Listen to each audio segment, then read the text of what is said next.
आप सभी का स्वागत है। आपके लिए जो है रेलवे एनटीपीसी एग्जामिनेशन या अदर जो एग्जामिनेशन है जिनमें साइंस मेनली आती है, उसके लिए जो है पीरियोडिक टेबल सबसे महत्वपूर्ण जो है, वहां से बहुत सारे क्वेश्चंस बनते हैं। तो आज हम पीरियोडिक टेबल देखेंगे। इसे दो पार्टों में हम लोग जो है पढ़ेंगे और उसके बाद हम इसके साथ एमसीक्यू क्वेश्चन भी करते हुए चलेंगे। ठीक है, तो स्टार्ट करते हैं। तो पहली बार जब प्रयास किया गया, हमारी पीरियोडिक टेबल के लिए प्रयास किया गया, तो जो है डोर्वे-राइन साहब थे, उन्होंने पीरियोडिक टेबल के लिए जो है प्रयास किया और उन्होंने जो है अपना सिद्धांत दिया था 1817 ईस्वी में। इन्होंने जो है अपना सिद्धांत दिया था और अपने सिद्धांत का नाम रखा त्रिक सिद्धांत। बताया सिद्धांत को क्या नाम दिया? त्रिक सिद्धांत दिया। क्या था इनके सिद्धांत में, इसकी बात करेंगे। तो इन्होंने जब अपना सिद्धांत दिया तो इन्होंने कहा कि तीन तत्वों को एक समूह में रखा। इन्होंने अपने सिद्धांत में जो एलिमेंट्स थे, हमारे तीन एलिमेंट्स को एक साथ रखा और इन्होंने इन समूहों को त्रिक नाम दिया और अपने जो सिद्धांत है, पूरा सिद्धांत, उसको त्रिक सिद्धांत के नाम से जाना गया। इस त्रिक सिद्धांत में था क्या? तो इन्होंने कहा कि परमाणु का परमाणु द्रव्यमान अन्य दो तत्वों की द्रव्यमान संख्या के औसत के बराबर होगा, ये बताया। कहने का मतलब है कि अगर पहले तत्व का परमाणु द्रव्यमान मतलब एटॉमिक मास, पहले का एटॉमिक मास अगर जो है A है और लास्ट वाले का हमारा इसका एटॉमिक मास मान लिया कि A है और इसका एटॉमिक मास B है और इसका एटॉमिक मास C है, तो जो है हमें कह रहा है कि मध्य वाला एटॉमिक मास के औसत के बराबर मिलेगा। तो हम लिख सकते हैं B जो है डिफाइन होगा हमारा A प्लस सी बटा कितने? A प्लस सी बटा 2। ये हमारा फार्मूला बना। अच्छा, जिस समय डोर्वे-राइन साहब ने जो है ये सिद्धांत दिया था, उस समय एलिमेंट की खोज हो सकी थी। कुल तत्व खोजे जा चुके थे 20 तत्व खोजे जा चुके थे जिस समय डोर्वे-राइन साहब ने जो है ये सिद्धांत दिया था। जैसे आपको एग्जांपल के तौर पर बताएं कि लिथियम का जो है सिद्धांत, लिथियम का जो है परमाणु भार 7 और हमारा पोटेशियम का कितना है 40 होता है और बटे 2 रखा, तो ये आ गया 47 अपॉन 2 करेंगे तो लगभग ये 23 के आसपास जो है आएगा और वो सोडियम का जो है परमाणु भार के बराबर है। तो इन्होंने ये अपने सिद्धांत में बताया और इन्होंने पहले ग्रुप में रखा लिथियम, सोडियम, पोटेशियम, दूसरे ग्रुप में कैल्शियम, स्ट्रांसियम, बेरियम और फिर क्लोरीन, ब्रोमीन और आयोडीन को 3 को रखा। तो ध्यान रखिएगा, इस पर डायरेक्ट सवाल बना, अभी इसके सवाल भी करेंगे हम लोग। तो पहले ग्रुप में क्या है? लिथियम, पहले ग्रुप में लिथियम, सोडियम और पोटेशियम, 3 को ध्यान रखेंगे। दूसरे ग्रुप में हमारा है कैल्शियम, स्ट्रांसियम और बेरियम और तीसरे ग्रुप में हमारा कौन सा है? क्लोरीन, ब्रोमीन और आयोडीन। ठीक है, ये तीनों हमें याद रखने हैं अच्छे से। ठीक है, तो ये हमारा है किसका? डोर्वे-राइन साहब का त्रिक सिद्धांत। इसका प्रकाशन ध्यान रखिएगा 1817 में उन्होंने ये सिद्धांत दिया था। अगर नेक्स्ट आगे बढ़ते हैं, देखते हैं कि इस पर जो क्वेश्चन आए, डोर्वे-राइन साहब जो का सिद्धांत था उस पर जो है हमारे रेलवे और अदर हमारे गवर्नमेंट एग्जाम होते हैं उस पर जो है क्वेश्चन आए और कहा गया कि पहला क्वेश्चन देखते हैं। इसमें देखा गया कि निम्नलिखित में से कौन सा त्रिक डोर्वे-राइन का पालन नहीं करता है? तो कौन सा पालन नहीं करता? हम पढ़े थे तो पहला बताया था लिथियम, सोडियम, पोटेशियम, ये है। फिर बताया था कैल्शियम, स्ट्रांसियम, बेरियम, ये भी है। फिर बताया था क्लोरीन, ब्रोमीन, आयोडीन, ये भी है। तो कौन सा नहीं है? ऑप्शन नंबर हमारा कौन सा? थर्ड वाला। तो ऑप्शन नंबर हो जाएगा फर्स्ट, केवल फर्स्ट ही पालन नहीं करता है। अगले क्वेश्चन की ओर आगे बढ़ते हैं। अगला क्वेश्चन है हमारा अगला क्वेश्चन है निम्नलिखित में से डोरबेराइन के त्रिक सिद्धांत का पालन नहीं करता है। फिर से वही सवाल, उसी टाइप का सवाल है। तो इसमें मैग्नीशियम तो आती नहीं है, तो पहले ही हमारा आंसर हो जाएगा कौन सा, ए ऑप्शन हो जाएगा, यही पालन नहीं करता है। अगले क्वेश्चन की ओर आगे बढ़े। अगला क्वेश्चन कहता है, अब देखिएगा भैया अगला क्वेश्चन हमारा क्या कहता है, कह रहा है कि डोरबेराइन के त्रिक का नियम दिया, डोरबेराइन ने त्रिक का नियम दिया, ये बात बिल्कुल सही बात है, डोरबेराइन साहब ने ही त्रिक सिद्धांत दिया था, तो ये बात 101% सही है हमारी। फिर बताया गया नेक्स्ट है कि डोरबेराइन के विभिन्न गुणों वाले तत्वों के समूहों को व्यवस्थित करने का प्रयास किया, जिसमें प्रत्येक में 3 तत्व रखे। बिल्कुल उन्होंने तीनों तत्व रखे, तो दोनों कथन सही हैं और ऑप्शन नंबर ए हो जाता है। और फर्स्ट जो है, सेकंड जो है फर्स्ट की व्याख्या करता है, ऑप्शन नंबर हमारा हो जाएगा कौन सा, सी ऑप्शन हो जाएगा कि सेकंड फर्स्ट की व्याख्या करता है। ये बिल्कुल क्लियर है, लेकिन ये फर्स्ट सेकंड की व्याख्या नहीं करता है, इसमें कंफ्यूज हो जाते हैं लोग, ध्यान रखिएगा। नेक्स्ट क्वेश्चन की ओर आगे बढ़ते हैं। अगला क्वेश्चन है हमारा, 3-4 क्वेश्चन ये है। उसके बाद हम जो है बात करते हैं न्यूलैंड साहब, न्यूलैंड लॉ। ये न्यूलैंड सर हैं हमारे, और इन्होंने अष्टक नियम दिया है। इसका जो है इन्होंने दिया था 1866 ईस्वी में नियम दिया था। इनके नियम में है क्या, इसकी बात करेंगे। तो इनके नियम में दे रखा है हमारा कि यदि परमाणु को उसके भार के बढ़ते हुए क्रम में व्यवस्थित किया जाए, रखा जाए, तो प्रत्येक 8वां तत्व के गुण पहले तत्व के समानता रखते हैं। बताया गया कि जो है, जो फर्स्ट तत्व है वो क्या करेगा, वो एर्थ तत्व के साथ क्या करेगा, मेल करेगा, ठीक है, उसके साथ समान। जैसे हम ले लेते हैं लिथियम, लिथियम पहला है, दूसरा, तीसरा, चौथा, 5वां, 6ठा, 7वां और हमारा 8वां कौन सा बना, सोडियम। देखो उसी वर्ग में आया। तो इन्होंने ये बताया कि अगर हम बढ़ते हुए परमाणु भार के बढ़ते हुए व्यवस्था में रखें, तो पहला तत्व कहीं से भी गिने, पहला तत्व जो है 8वें तत्व के समान गुण रखेगा। अगर यहां से गिनते हैं तो यहां 1 2, बेरियम से गिनते हैं तो 1 2 3 4 5 6 7, क्या हो जाएगा 8, इसी क्रम में आएगा, 8वां तत्व उसी से मिलेगा। बात समझ में आई बहुत अच्छे से, ठीक है। अच्छा, डोरबेराइन साहब ने बताया कि ये संगीत के स्वरों के आधार पर इन्होंने अपने जो है तत्वों को क्या किया, व्यवस्थित किया है। अष्टक नियम जो है न्यूलैंड साहब ने क्या किया है, संगीत के स्वरों के आधार पर क्या किया है, इनको व्यवस्थित करने का काम किया है, ठीक है।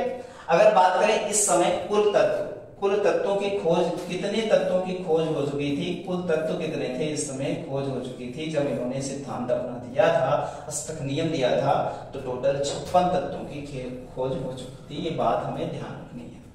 इनके कुछ जो है सिद्धांत के फैक्ट हैं वो आगे देखते हैं, क्या फैक्ट थे इनके सिद्धांत के।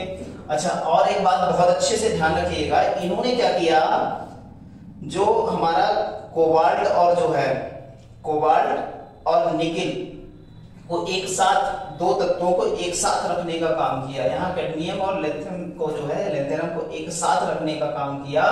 तो ये दिक्कत हुई कि एक साथ 2 तत्वों को और वर्गों में रख दिया गया। तो ध्यान रखिएगा, ये बड़ा इंपॉर्टेंट है हमारे लिए, ठीक है। तो न्यूलैंड ने के समय जो है कितने तत्वों की खोज हो चुकी थी, हम आपको बहुत अच्छी तरीके से अभी बताया। कितने तत्वों की खोज हुई थी, 56। पहला तत्व हमारा हाइड्रोजन था और लास्ट तत्व हमारा कौन सा था, थोरियम था।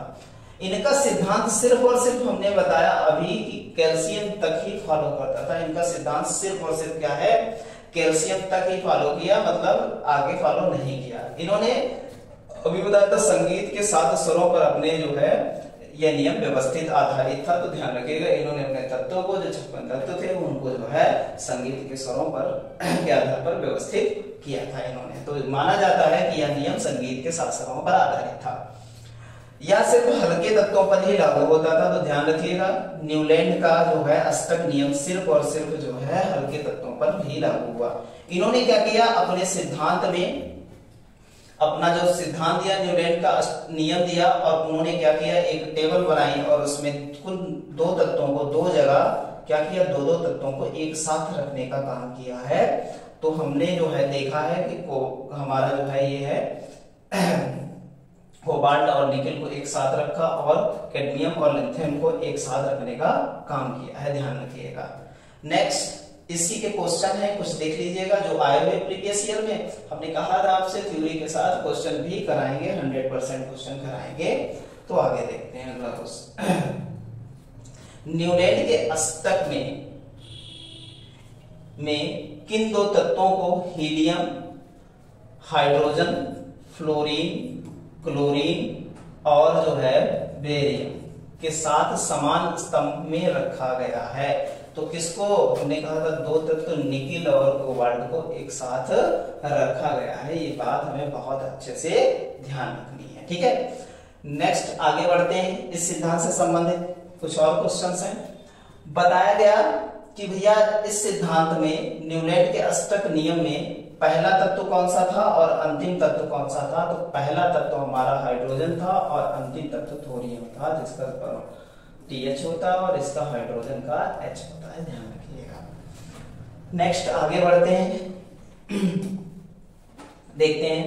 अच्छा, इन्होंने जब अष्टक नियम दिया तो इनके अष्टक नियम पर जो है कथन दे रखे हैं, उस पर विचार करके सही उत्तर देना है। तो अष्टक नियम केवल कैल्शियम तक ही फॉलो था, बिल्कुल बात हमारी सही है। हमने आपको बताया अष्टक नियम सिर्फ और सिर्फ कैल्शियम तक ही फॉलो करता था। कैल्शियम के बाद प्रत्येक आठवें तत्व पहले के समान गुण नहीं मौजूद कर रहे थे, ये भी बात बिल्कुल सही है 101%। तो हमारा क्या था, जो दोनों सही है और दूसरा जो है पहले की व्याख्या भी करता है, ये बात बी ऑप्शन हमारा क्या हो जाएगा, सही हो जाएगा। नेक्स्ट क्वेश्चन की ओर आगे बढ़े, अगला क्वेश्चन आगे देखते हैं। न्यूटन के अष्टक में किन दो तत्व के समान गुण पाए जाते हैं? हमने लिथियम से स्टार्ट किया था, आपको एग्जांपल भी दिया था, लिथियम से स्टार्ट किया था और जस्ट नीचे सोडियम था उसका, और 8वें नंबर पर पहले से स्टार्ट किया था। 8वें नंबर पर कौन सा आया था, सोडियम आया था। तो ऑप्शन नंबर कौन सा हो जाएगा हमारा, ए हो जाएगा। कौन सा हो जाएगा, ए हो जाएगा। नेक्स्ट क्वेश्चन की ओर आगे बढ़े। अगला क्वेश्चन है हमारा, सॉरी इतने ही क्वेश्चन थे, अगला देखते हैं हम। इसके बाद है मेंडलीव की आवर्त सारणी की बात करते हैं। मेंडलीव साहब जो है, इन्होंने जो है आवर्त सारणी के जनक माना जाता है मेंडलीव साहब को। ये हमारे मेंडलीव साहब हैं और इनको माना जाता है आवर्त सारणी का जनक माना जाता है। इन्होंने अपनी आवर्त सारणी 1869 में दी, 1869 में दी।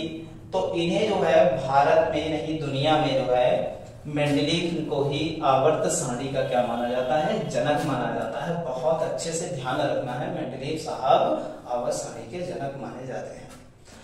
इनकी आवर्त सारणी सबसे पहले जो प्रकाशित हुई है 1872 ईस्वी में जर्मनी की एक पत्रिका में छपी थी इनकी। और जिस समय इन्होंने आवर्त सारणी अपनी दी थी, उस समय टोटल खोजे जा चुके थे एलिमेंट 63 एलिमेंट खोजे जा चुके थे। इन्होंने अपने आवर्त सारणी में इन्हीं को फिल किया था, ध्यान रखिएगा बहुत अच्छे से।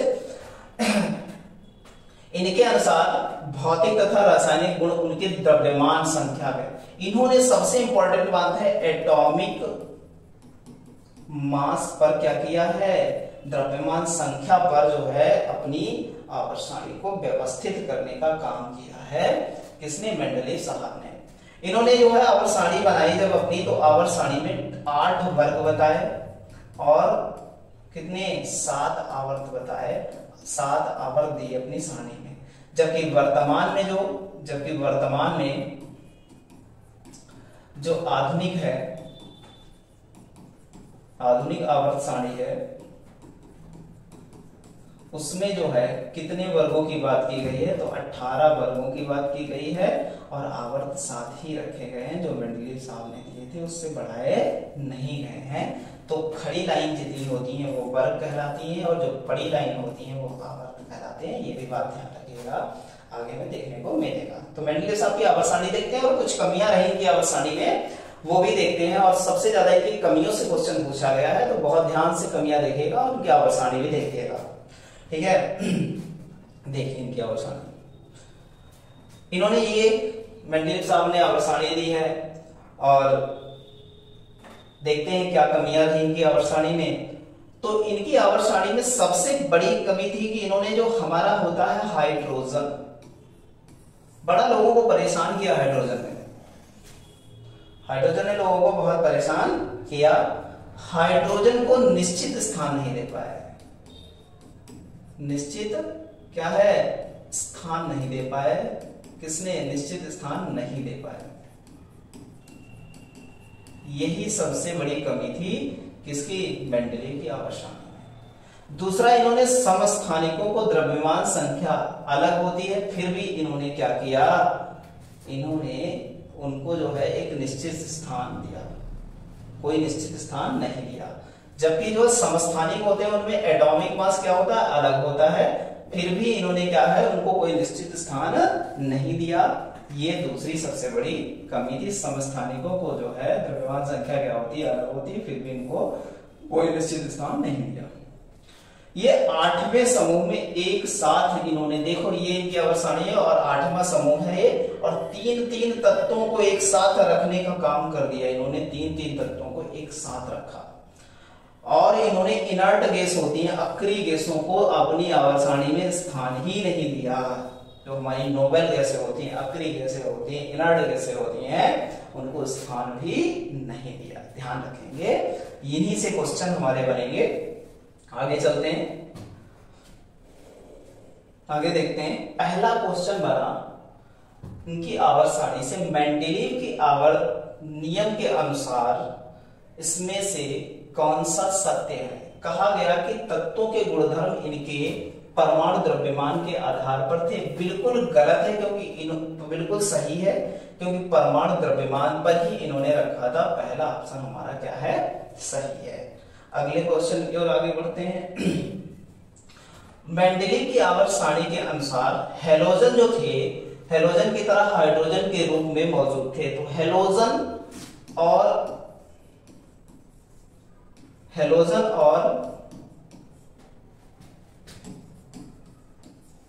हाइड्रोजन, ये दोनों चीजें थी, ये डुअल कैरेक्टर रिप्रेजेंट कर रहे थे, तो द्विपरमाणविक अणु थे, ध्यान रखिएगा, के रूप में मौजूद थे, ध्यान रखिएगा।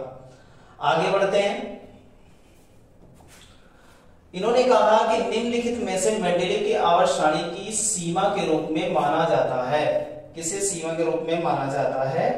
तो पहला दे रखा है हाइड्रोजन का क्षारीय मृदा धातुओं के साथ हैलोजन के सदृश हाइड्रोजन को विशिष्ट स्थान नहीं दिया गया। क्षारीय मृदा के साथ रखा ही नहीं गया था, पहला ऑप्शन ऐसे गलत हो जाएगा।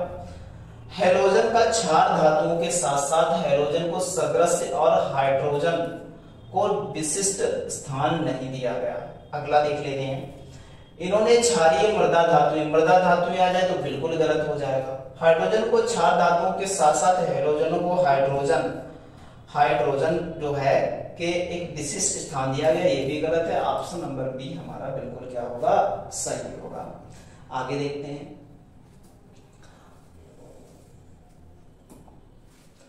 अब आता है हमारा मॉडर्न जो है पीरियोडिक टेबल, आधुनिक आवर्त सारणी। तो यही हमको पढ़नी है। पीछे जो हमने इतिहास देखा आवर्त सारणी का, हमने देखा डोल्वेराइन देखा, हमने न्यूलैंड का अष्टक सिद्धांत देखा, हमने मेंडलीव की आवर्त सारणी देखी।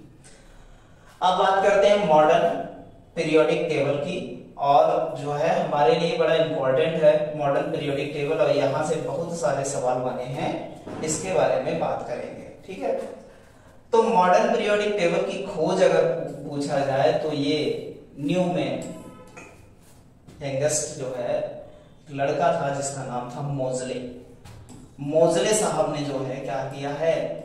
खोज की है किसकी? जो है हमारी आधुनिक आवर्त सारणी की। इन्होंने कब दिया था? 1913 में आधुनिक आवर्त सारणी को दिया।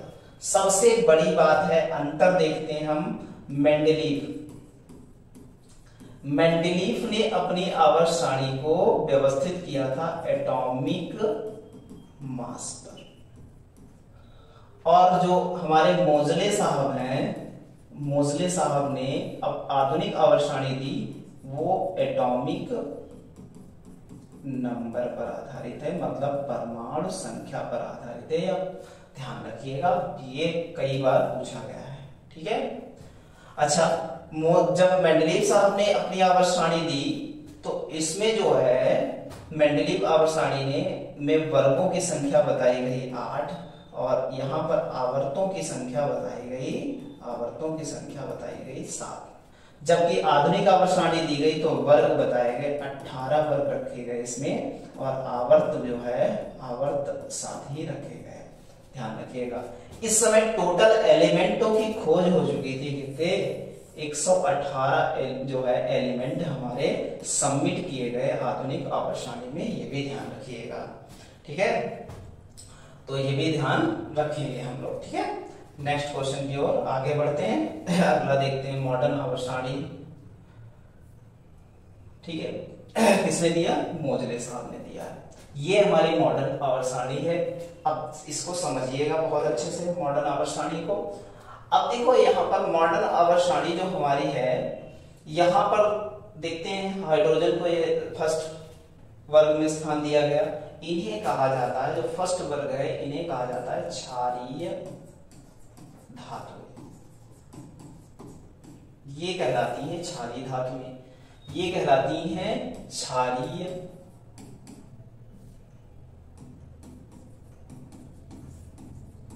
मृदा धातुएं कहलाती हैं। ठीक है, ये क्षारीय, ये जो हमारी होती है यहाँ पर ये 3 धातुएं जो दिख रही हैं कॉपर, सिल्वर और गोल्ड, ये कहलाती हैं क्वाइंस मेटल। क्वाइन मेटल कहलाती है। क्या कहलाती हैं? क्वाइन मेटल कहलाती हैं। ध्यान रखिएगा, बड़ा इंपॉर्टेंट है आपके लिए क्वाइंस मेटल। तो क्वाइंस मेटल पूछा जाए तो कौन से आवर्त में आती है? तो 11 में आती है। ये भी बात हमें ध्यान रखनी है बहुत अच्छी तरीके से। कौन कौन से होते हैं? तो कॉपर, सिल्वर, Au मतलब क्या होता है? चांदी होता है। ठीक है, सोना होता है। अब देखिएगा यहाँ पर ये हमारी जो है, यहां से अगर पूछा जाए एक लेंथेनाइट सीरीज होती है, एक टेनाइट सीरीज होती है, ये आई कहां से? तो ये आप देखिए आवर्त, ये फर्स्ट आवर्त है, ये सेकंड आवर्त है, ये थर्ड आवर्त है और ये फोर्थ आवर्त है। ये हमारा कौन सा? फोर्थ आवर्त है और ये हमारा फिफ्थ आवर्त है, ये हमारा सिक्स्थ आवर्त है और ये हमारा 7th आवर्त है। तो यहां से देखते हैं कि यहां पर जो है हमारा एक धातु है लेंथेनम, तभी इसको लेंथेनाइट श्रेणी बोली गई। ये धातु हमारा एक्टेनम, तभी एक्टेनाइट श्रेणी बोली गई। ये जो है जो लेंथेनाइट श्रेणी आती है ये आती है 6th आवर्त में आती है और एक्टेनाइट श्रेणी आती है हमारी 7th आवर्त में। तो इसको बोला जाता है लेंथेनाइट श्रेणी, लेंथेनाइट श्रेणी बोला जाता है और इसे बोला जाता है एक्टेनाइट सीरीज बोला जाता है या श्रेणी बोला जाता है। ध्यान रखिएगा, ये हमें बहुत काम आने वाली है। तो हमारे देखिए वर्ग 1 2 3 4 5 6 7 8 9 10 11 12 13 14 15 16 18 17 18 18 क्या है और किस वर्ग में रखे जाते हैं? तो ये थर्ड वर्ग में रखे जाते हैं। ध्यान रखिएगा, कौन से वर्ग में रखे जाते हैं? वर्ग 3 में रखे जाते हैं। ये भी ध्यान रखिएगा। आगे बढ़ते हैं, आगे देखते हैं। अब देखिएगा ब्लॉक्स की बात करते हैं तो कौन सा एलिमेंट कौन से ब्लॉक में आते हैं? तो यहीं पर बताते हैं हम आपको, आवर्त सारणी में ही बताते हैं कौन से एस ब्लॉक के तत्व हैं और कौन से हमारे कौन से जो है पी ब्लॉक के तत्व हैं।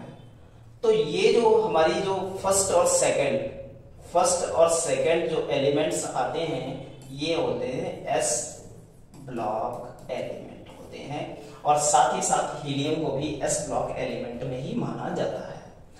उसके बाद करते हैं एस के बाद जो है नेक्स्ट बात करते हैं कि हमारा जो है ये एलिमेंट जो होते हैं ये बोले जाते हैं पी ब्लॉक एलिमेंट बोले जाते हैं। ये पी ब्लॉक एलिमेंट बोले जाते हैं। ध्यान रखिएगा, ये जो तत्व होते हैं 3 से लगा करके 12 तक ये डी ब्लॉक एलिमेंट होते हैं, ब्लॉक एलिमेंट होते हैं।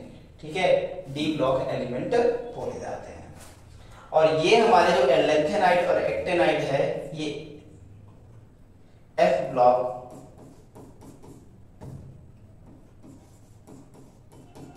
एलिमेंट होते हैं, ये हमारे एफ ब्लॉक एलिमेंट होते हैं। तो ध्यान रखिएगा हमारा फर्स्ट सेकंड वर्ग आता है वो एस ब्लॉक एलिमेंट में, 13 से लगाकर 18 तक आता है वो पी ब्लॉक एलिमेंट में आता है, और हमारा जो है 3 से 12 वर्ग तक जो एलिमेंट डी ब्लॉक एलिमेंट में आते हैं, और लैंथेनाइड श्रेणी और एक्टेनाइड श्रेणी हमारी आती है कौन से, एफ ब्लॉक एलिमेंट में आती है। आगे बढ़ते हैं, आगे देखते हैं। अब यही सारी चीजें बताई हमने आपको। अब देखते हैं यहां पर ये हमारे आवर्तों की संख्या, कहते हैं क्षैतिज पड़ी हुई रेखाओं को क्या कहते हैं, आवर्त कहा जाता है। क्या कहा जाता है, आवर्त कहा जाता है। तो हमारे कितने आवर्त हैं, आवर्तों की संख्या हमारे पास कितनी है, 7 आवर्त है। आवर्त कितने हमारे, 7 आवर्त है। ठीक है, तो पहले आवर्त में टोटल एलिमेंटों की संख्या होती है, तत्वों की संख्या होती है 2। पहले आवर्त में 2 एलिमेंट होते हैं, और हमारे दूसरे आवर्त में 8 और तीसरे आवर्त में 8 एलिमेंट होते हैं। चौथे आवर्त में 18, पांचवें आवर्त में 18, छठे आवर्त में 32 और सातवें आवर्त में भी 32 एलिमेंट होते हैं। ये बात हमें बहुत अच्छे से ध्यान रखनी है। अगर बात करें वर्ग की तो 1 से 2 एलिमेंट यहाँ पर परमाणु क्रमांक 1 से और 2 तक इसमें होते हैं। कौन से, पहले में। यहां पर जो है फिर जो है 3 से लगा करके 10 तक होते हैं एलिमेंट, जो है क्या कहे जाते हैं, 3 से 10 तक होते हैं सेकंड में। फिर यहां पर जो है परमाणु क्रमांक जो है 3 से 10 तक सेकंड में होते हैं। थर्ड आवर्त में 11 से होता है कितना, 18 तक होता है, 11 से 18 तक होता है। फोर्थ आवर्त में 19 से लगा करके कितने, 36 तक होते हैं। 19 से लगा करके 36 तक जो है एलिमेंट होते हैं, पाए जाते हैं। यहां देखा जाए तो 37 से लगा करके कितने, यहां पर 54 तक होते हैं। 37 से लगा करके 54 तक देखे गए हैं इसमें जो है। यहां जो है 6 में 55 से लगा करके कहां तक होता है, 86 तक होता है। 55 से लगा करके कितना, 86 तक होता है। लास्ट आवर्त में 87 से लगा करके 118 तत्व हैं टोटल, तो 118 तक होता है हमारा। अगर बात करें कि फर्स्ट आवर्त में जो एलिमेंट्स होते हैं वो एस ब्लॉक एलिमेंट होते हैं, एस ब्लॉक के एलिमेंट होते हैं। सेकंड आवर्त की बात करें तो एस और पी दोनों ब्लॉक के एलिमेंट होते हैं, एस और पी दोनों ब्लॉक के एलिमेंट होते हैं। थर्ड की बात करें तो एस पी ब्लॉक के एलिमेंट होते हैं। और अगर फोर्थ में बात करें तो एस पी डी ब्लॉक के एलिमेंट होते हैं। इसमें भी जो है जो एलिमेंट्स पाए जाते हैं वो एस पी डी ब्लॉक के एलिमेंट होते हैं। और इसमें जो है S P D and F block के भी एलिमेंट होते हैं। और लास्ट आवर्त में भी S P D and F block के जो है एलिमेंट होते हैं। ये बात बहुत अच्छे से ध्यान रखिएगा, बहुत बार जो है ब्लॉक में पूछा गया है आपका कौन से आवर्त में किस एलिमेंट से लगा करके कितने आवर्त से कितने आवर्त तक जो है एलिमेंट्स होते हैं, ये भी पूछा गया है। तो ये हमें बहुत इंपॉर्टेंट है, बहुत अच्छे से ध्यान रखिएगा। अभी पूछ लिया जाए एटॉमिक नंबर या परमाणु संख्या 45 किस आवर्त में व्यवस्थित है। ये इस टाइप से क्वेश्चन आ जाए, आपको ऑप्शन होगा 1 2 3 4 5 6, इन्हीं में से ऑप्शन बनेंगे। ठीक है, तो आप देखिएगा 45 36 के बाद आएगा तो 37 से 54 के बीच में होगा। और कौन सा आवर्त होगा इसमें, तो आंसर क्या दे देंगे हम, अगर ये पता होगा तो 5th आवर्त बता देंगे। कौन सा आवर्त बता देंगे, 5th आवर्त बता देंगे। इसी टाइप का सवाल बनता है। अगर पूछा जाए किस ब्लॉक में आ सकता है, तो कौन से ब्लॉक में आ सकते हैं इसके एलिमेंट, एसपी डी ब्लॉक में एलिमेंट इसके क्या हो सकते हैं। अगर इलेक्ट्रॉनिक कॉन्फ़िगरेशन करेंगे तो एसपी डी ब्लॉक में इसके एलिमेंट आ सकते हैं। ये बात बहुत अच्छे से ध्यान रखिएगा। तो आज यही तक रखते हैं, अगले क्लास में हम इसे कंप्लीट करवा देंगे। आज के लिए इतना ही है, धन्यवाद। चैनल को जो है लाइक कीजिएगा, शेयर कीजिएगा, और आप हमारे साथ जुड़े रहेंगे तो CBT 2 जरूर में जरूर बैठेंगे। धन्यवाद।